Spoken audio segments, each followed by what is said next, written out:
آخری خط جو ہانی بن ہانی سبی اور سعید بن عبداللہ کے بدست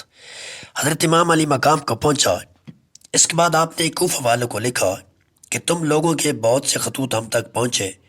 جن کے مضامین سے ہم مطلع ہوئے۔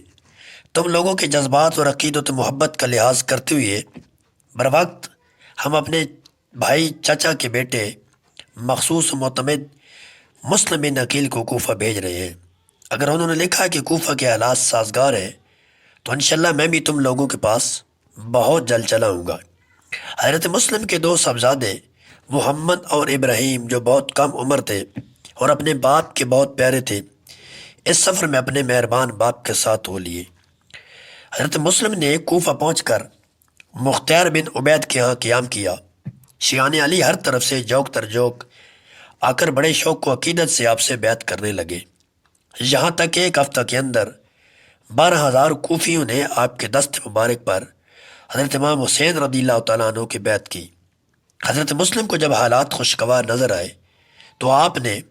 حضرت امام حسین علیہ السلام کو لکھ دیا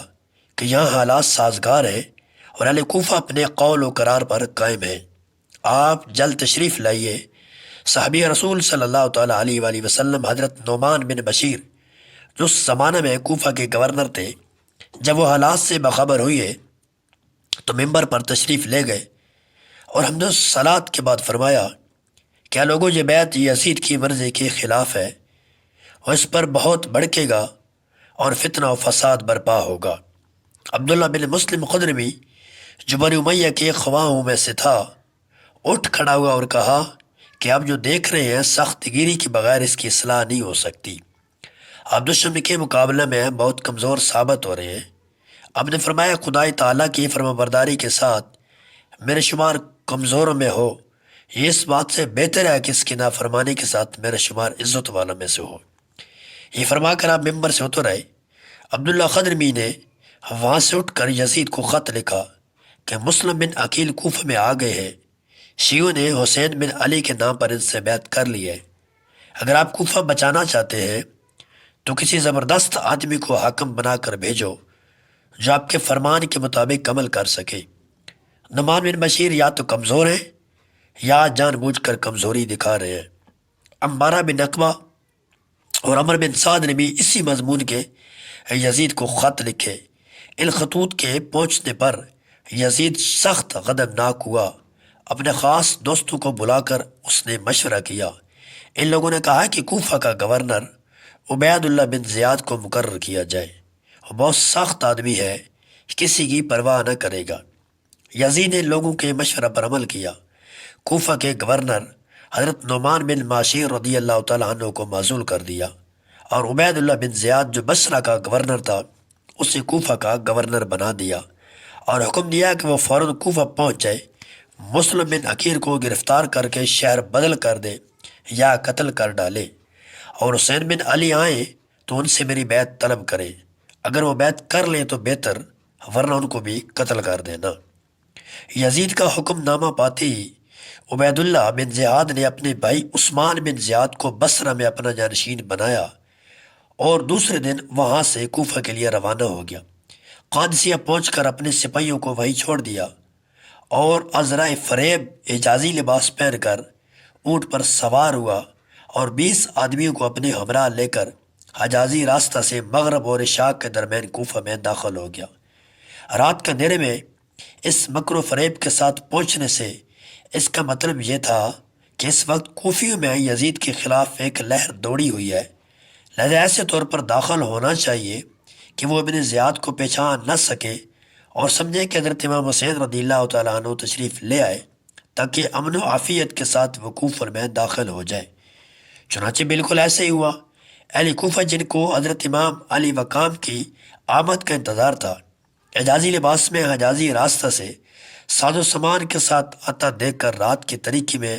ہر شخص یہی سمجھا کہ حضرت امام حسین رضی اللہ تعالیٰ عنہ تشریف لے آئے، سامنے نعرہ مقدس بلند کیے اور بلند آواز سے کہا، مرحبا بکا یا ابن رسول اللہ صلی اللہ تعالیٰ علیہ وآلہ وسلم، خیر مقدم کہتے ہوئے ان کے آگے پیچھے چلے۔ ابن زیاد بدنہاد کسی کو کچھ جواب نہ دیتا تھا بلکہ آوازوں سنتا اور چہروں کو بغور دیکھتا، پہچان کر چلا جا رہا تھا۔ شور سن کر اور بھی لوگ گھروں سے نکل آئے اور ہر شخص فرزند رسول صلی اللہ تعالیٰ علیہ وآلہ وسلم سمجھ کر آگے بڑھنے لگا۔ جب مجمع بہت زیادہ ہو گیا اور نوبت یہاں تک پہنچی کہ راہ چلنے میں رکاوٹ پیدا ہونے لگی تو اس وقت مسلم بن عمر باہلی جو بن زیاد کے ساتھ تھا، اس نے پکار کر کہا، رستہ چھوڑ دو، یہ امیر عبید اللہ بن زیاد ہے۔ ان الفاظ کو سن کر لوگوں کو بڑا رنج ہوا۔ افسوس کرتے ہوئے سب اپنے گھروں کو واپس ہو گئے اور صرف 10-20 آدمیوں کے ساتھ ابن زیاد گورنر ہاؤس میں داخل ہوا۔ صبح ابن زیاد نے لوگوں کو جمع کیا اور ان کے سامنے یہ تقریر کی،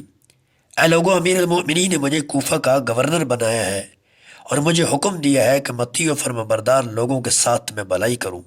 اور نافرمانوں کے ساتھ سختی کروں۔ کان کھول کر سن لو، میں امیر المؤمنین کے اس حکم پر سختی سے عمل کروں گا، فرما برداروں کے ساتھ مہربانی سے پیش آؤں گا اور نافرمانوں کے لیے میری تلوار ہے۔ تم لوگ اپنے اوپر اور اہل و عیال کے جانوں پر رحم کرو۔ اس تقریر کے بعد ابن زیاد نے ہر قبیلے کے بڑے بڑے لوگوں کو گرفتار کر لیا اور اسے تحریری ضمانت لی کہ تم اور تمہارے قبیلے کے لوگ کسی مخالف کو اپنے ہاں پناہ نہیں دیں گے، اور اگر کسی نے پناہ دے رکھی ہے تو اسے پیش کرے گا۔ جو ایسا نہیں کرے گا ہم اسے قتل کر کے اس کی لاش کو اس کے دروازے پر لٹکا دیں گے اور اس کے اہل و عیال کو بھی نہیں چھوڑیں گے۔ ابن زیاد کی اس کارروائی کے بعد کوفہ والوں پر خوف ہراس چھا گیا اور ان کے خیالات میں تیزی کے ساتھ تبدیلی پیدا ہونے لگی۔ کوفہ شہر میں چونکہ یہ مشہور ہو چکا تھا کہ حضرت مسلم مختار بن ابو عبیدہ کے مکان پر ٹھہرے ہوئے ہیں، اس لیے اب آپ نے وہاں قیام فرمانا مناسب نہ سمجھا اور رات کی تاریکی میں محبت اہل بیت رکھنے والا شخص ہانی بن عروہ کے مکان پر منتقل ہو گئے، جو قبیلہ مزج کے سردار تھے۔ ہانی نے آپ کو ایک محفوظ کمرے میں چھپا کر رکھا اور سوائے مخصوص و معتمد لوگوں کے